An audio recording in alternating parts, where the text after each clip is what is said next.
आज हम बात करेंगे पूरब के दो ऐसे महान विचारकों की जो लगभग एक ही समय में करीब 2500 साल पहले मौजूद थे। एक थे बुद्ध और दूसरे थे कन्फ्यूशियस। कमाल की बात यह है कि एक ही दौर में रहते हुए भी दोनों ने इंसानियत के लिए दो बिल्कुल अलग रास्ते सुझाए। तो चलिए समझते हैं कि ये रास्ते क्या थे। तो आज हम सबसे पहले इन दोनों महानायकों के बारे में जानेंगे। फिर हम बुद्ध के आंतरिक मार्ग यानी अंदर की ओर देखने के रास्ते को समझेंगे। उसके बाद कन्फ्यूशियस के बाहरी मार्ग पर बात करेंगे जो समाज पर केंद्रित था। और आखिर में हम देखेंगे कि कैसे व्यक्ति और समाज को लेकर इनके विचार इतने अलग थे जो आज भी हमें जिंदगी जीने के दो अलग-अलग ब्लूप्रिंट देते हैं। तो चलिए शुरू करते हैं। सोचिए जरा, हम बात कर रहे हैं आज से करीब 2500 साल पहले की, 500 ईसा पूर्व के आसपास। ये वो दौर था जब पूरब में विचारों की एक क्रांति आ रही थी। और इसी दौर में ये दो महान हस्तियां दुनिया को समझने और उसे बेहतर बनाने के अपने अपने मिशन पर निकली थीं। और यहीं से देखिए, दोनों के रास्तों का फर्क साफ दिखने लगता है। एक तरफ थे राजकुमार सिद्धार्थ, जो इंसानी दुख दर्द को देखकर इतने परेशान हुए कि उन्होंने अपना राजपाट सब कुछ छोड़ दिया। और दूसरी तरफ थे कन्फ्यूशियस, एक स्टेट्समैन जो समाज में फैली अव्यवस्था को ठीक करने के लिए आखिर तक जुटे रहे। मतलब एक ने हल अपने अंदर खोजा तो दूसरे ने समाज के बाहर व्यवस्था में। अच्छा, तो सबसे पहले बुद्ध के रास्ते को थोड़ा और गहराई से समझते हैं। उनकी कहानी असल में राजकुमार शाक्य मुनि की है। उनकी पूरी खोज इस एक सवाल के इर्द गिर्द थी, आखिर इंसान के दुखों का, उसकी पीड़ा का अंत कैसे हो। तो उनकी जिंदगी की शुरुआत होती है आज के नेपाल में। एक राजकुमार के तौर पर सब कुछ था उनके पास, लेकिन जब उन्होंने महल से बाहर निकलकर आम इंसानों के दुख दर्द, बीमारी, बुढ़ापा देखा तो वो बेचैन हो उठे। और इसी बेचैनी ने उन्हें सब कुछ छोड़ने पर मजबूर कर दिया। अपना महल, अपना परिवार, सब कुछ। सालों तक उन्होंने तपस्या की और आखिर में ध्यान के जरिए उन्हें ज्ञान मिला। और तभी से वो बुद्ध कहलाए, यानी जिसे ज्ञान प्राप्त हो गया हो। तो बुद्ध की शिक्षा का, उनके उपदेश का सार क्या है? देखिए, ये बहुत ही सीधा साधा कारण और प्रभाव का दर्शन है। मतलब उनका कहना था कि हर दुख का कोई ना कोई कारण जरूर होता है। अगर हम उस कारण को, उस जड़ को ही पकड़ लें और उसे खत्म कर दें तो दुख अपने आप खत्म हो जाएगा। कितना सरल लेकिन गहरा विचार है ना। और इसी विचार को उन्होंने 4 आर्य सत्यों में बहुत ही सिस्टमैटिक तरीके से समझाया। पहला कदम, ये मान लो कि जिंदगी में दुख है, ये एक सच्चाई है।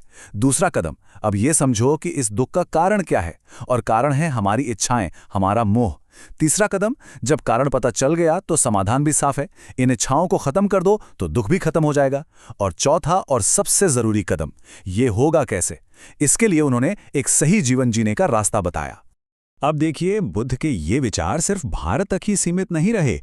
ये विचार उत्तर की तरफ बढ़े, हिमालय पार करके तिब्बत पहुंचे और वहां जाके ये और भी दिलचस्प हो गए, क्योंकि वहां के जो लोकल बौद्ध धर्म की मान्यताएं थी उनके साथ ये घुल मिल गए।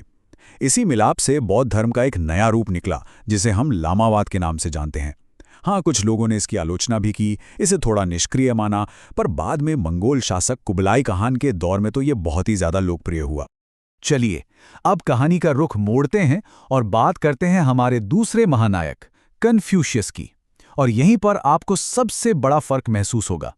जहां बुद्ध व्यक्ति के अंदर भीतर समाधान ढूंढ रहे थे, वहीं कन्फ्यूशियस का पूरा ध्यान बाहर था। वो एक बिखरे हुए समाज को फिर से जोड़ने के मिशन पर थे। कन्फ्यूशियस भी लगभग उसी दौर में पैदा हुए, 500 ईसा पूर्व के आसपास, चीन के एक कुलीन पर बहुत ऊंचे घराने में नहीं। उनका एक ही सपना था, एक ही लक्ष्य था, चीन को उसके उस सुनहरे दौर में वापस ले जाना जब समाज में शांति और व्यवस्था थी।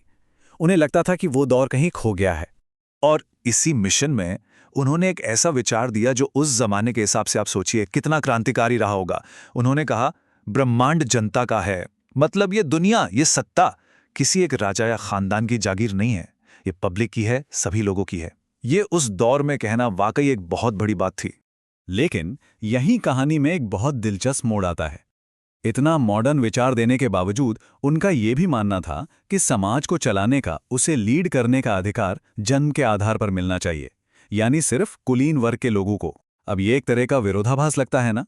और यही उनके सामाजिक दर्शन की एक बहुत बड़ी जटिलता भी है।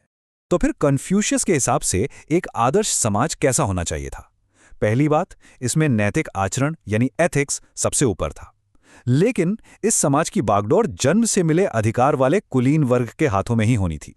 उन्होंने चीन को दुनिया का सांस्कृतिक केंद्र बनाने के विचार को भी बढ़ावा दिया, और आम लोगों के लिए उनका संदेश था कि वो अपनी वफादारी को बस अपने परिवार तक ही सीमित रखें, ज्यादा बड़ी चीजों में दखल न दें। तो अब हम उस पॉइंट पर आ गए हैं जहां हम इन दोनों दर्शनों को आमने सामने रखकर देख सकते हैं। देखिए, प्रॉब्लम दोनों के लिए एक ही थी, दुनिया में अशांति, दुख। लेकिन दोनों का डायग्नोसिस यानी समस्या की पहचान और समाधान यानी उसका इलाज जमीन आसमान का फर्क था दोनों में।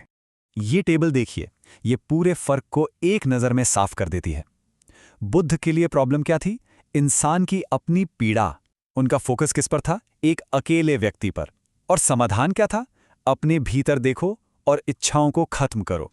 वहीं दूसरी तरफ कन्फ्यूशियस के लिए प्रॉब्लम क्या थी? समाज में फैली अराजकता। उनका फोकस किस पर था? पूरे समुदाय पर। और समाधान? बाहर देखो और एक नैतिक व्यवस्था बनाओ। देखा आपने, एक का रास्ता अंदर की तरफ जाता है, दूसरे का बाहर की तरफ। तो आखिर में हम कह सकते हैं कि ये दोनों ही हमें जिंदगी जीने के दो बिल्कुल अलग पर बहुत मजबूत ब्लूप्रिंट्स देते हैं। ये सिर्फ पुराने विचार नहीं है, ये आज भी उतने ही प्रासंगिक हैं और एक अच्छी जिंदगी कैसी हो, इस सवाल के दो अलग अलग जवाब की तरह हमारे सामने खड़े हैं। अगर इसे और आसान शब्दों में कहें तो एक रास्ता हमें इस दुनिया की तकलीफों से ऊपर उठने के लिए कहता है, उनसे पार जाने के लिए, और दूसरा रास्ता कहता है कि कहीं मत जाओ, इसी दुनिया में रहो और इसे ही बेहतर बनाओ, इसे ही परफेक्ट करो। और ये पूरी चर्चा हमें एक बहुत बड़े सवाल के साथ छोड़ जाती है कि ज्यादा जरूरी क्या है, मन की शांति या समाज में सद्भाव, एक व्यक्ति का सुकून या पूरे समाज की व्यवस्था।